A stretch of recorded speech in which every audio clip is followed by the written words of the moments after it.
friend, this is Vivek and you are watching Civil Help. Friends, today I am going to tell about reinforcement of sunshade.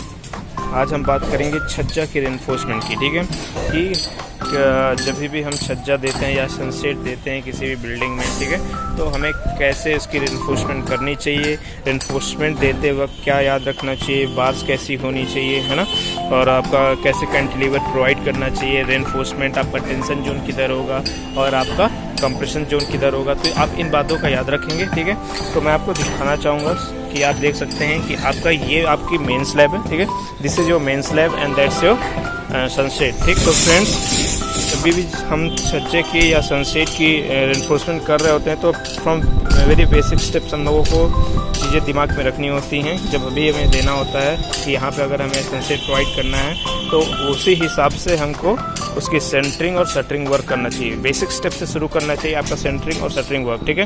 होना क्या चाहिए कि जैसे कि आप देख सकते हैं ये आपका स्लैब का शटरिंग है या सेंटरिंग है और ये आपका छज्जे का है।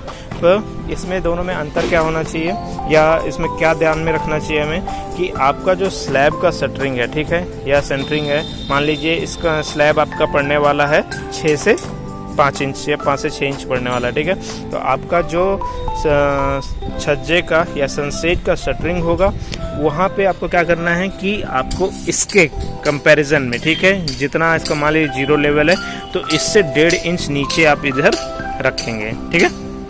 इससे 1.5 इंच आप इसका जो सेंटरिंग वर्क होगा 1.5 इंच नीचे होगा। तो जब और ये फेज़ आपका एक हो गया, 2 फेज़ हो गए आपके छज्जे में, एक फेज़ ये है और एक फेज़ वो है, ठीक है, पॉइंट ए पॉइंट बी। तो पॉइंट ए के कंपैरिजन में पॉइंट बी है जो आपका वो 1 इंच उठा हुआ होना चाहिए। तो हमने 2 बातें की, पहला कि आपके मेन स्लैब का जो सेंटरिंग है उसके कंपैरिजन में आपके छज्जे का जो सेंटरिंग वर्क होगा वो आपका 1.5 इंच नीचे होगा, ठीक है, और वो पॉइंट आपका जो है फेज़ बी, ठीक है, फेज़ ए फेज़ बी। तो फेज़ बी आपके ए के कंपैरिजन में 1.5 इंच या 1 इंच ऊपर उठा हुआ होगा। इससे क्या होगा, हमें यहाँ पे एक मोटी एक एज अ टेप्रोजाइडल स्लैब मिल जाएगी, ठीक है। तो वो क्या करेगी, एज अ कैंटिलीवर उसको सपोर्ट करेगा, ठीक है।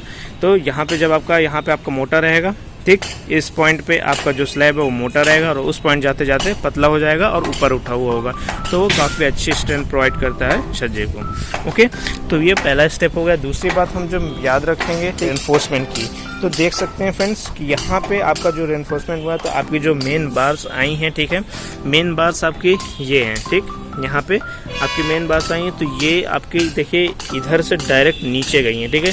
तो ये जो मेन बार्स हैं ये इसके नीचे से होते हुए और आपका इस पे आएंगी, ठीक है। ये आपका हो गया क्या, छज्जे का मेन रेनफोर्समेंट। ये आपका डिस्ट्रीब्यूशन बार हो गया इधर, फाइन।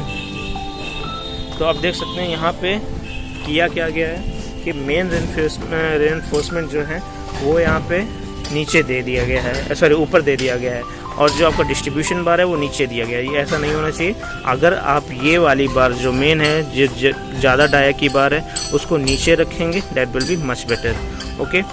और फिर बात करेंगे कि यहाँ पे इसको सपोर्ट कहाँ से मिलेगा। तो आप देख सकते हैं कि यहाँ पे आपकी बीम की 25 mm की मोटी बार्स आई हुई हैं, ठीक है। तो 3 बार यहाँ पे जनरली हमें करना क्या चाहिए, यहाँ पे आपको हिडन बीम दे करके स्ट्रेंथ इसको प्रोवाइड करना चाहिए, पर यहाँ पे क्या किया गया, सिंपली इन्होंने क्या किया है कि आपका मेन बार्स जो थी बीम की उनको कॉन्टिन्यूस यहाँ तक लाया गया उनको, ठीक है, और उस पर इसको सपोर्ट दे दिया गया है। Similarly you can see this side, यहाँ पे भी आप देख सकते हैं कि यहाँ पे भी आपके जो मेन बीम है उसकी 3 बार्स आई हैं और वही इसको सपोर्ट दे रही हैं। हालांकि एक्स्ट्रा बार्स यहाँ प्रोवाइड कर दी गई फॉर प्रॉपर सपोर्ट, बट आपको यहाँ पे डंप बीम या हिडन बीम देना चाहिए, ठीक है।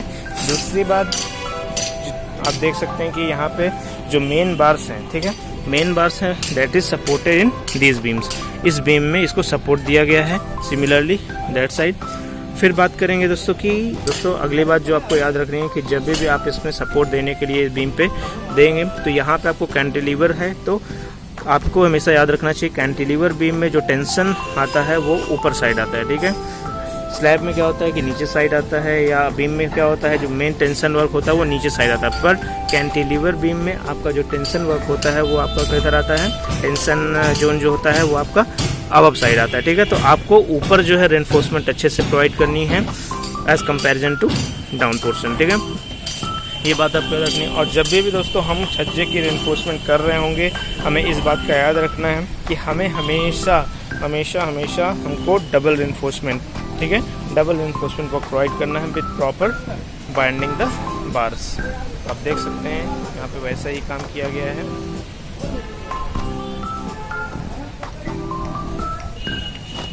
जब बात होगी डेवलपमेंट लेंथ की, देखिए तो यहाँ पे डेवलपमेंट लेंथ दिया गया है, ठीक है। और इसमें दोस्तों बात करें लैपिंग लेंथ की तो 50 डी होगी हमारी, क्योंकि IS कोड में आपका 50 डी लिया जाता है। डी है हमारा डाया ऑफ द बार, तो हम जनरली 3 फीट या 1 मीटर ले लेते हैं। ओके दोस्तों, इस बात का हमें विशेष ध्यान रखना है। अगले पॉइंट की बात करें तो यहाँ पे भी आपका प्रॉपर कवर ब्लॉक्स प्रोवाइड किए जाना चाहिए, ठीक है। जो आपका यहाँ पे रेनफोर्समेंट की बात करें तो आपकी मेन बार जो है वो 10 mm रखी गई हैं, ठीक है।